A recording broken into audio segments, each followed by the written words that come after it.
ভাইপোর জন্মদিনে কাটলো নারুটোর কেক আর আমরা সবাই মিলে জমিয়ে খাওয়া দাওয়া করলাম।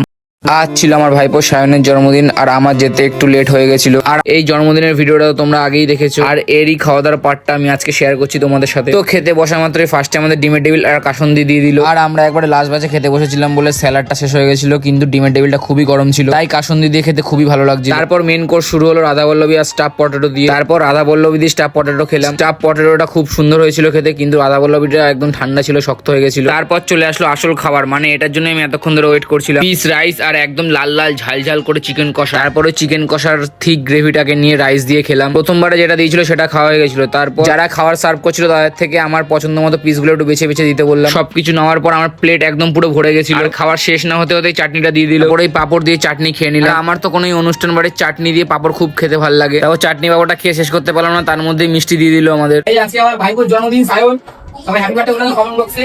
আর ভিডিওটা ভালো লাগলে বল, ভিডিওটা ভালো লাগলে কি করতে হবে?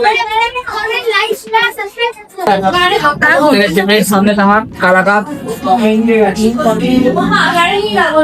ও অসাম ওতে দিলে গলে যাচ্ছে।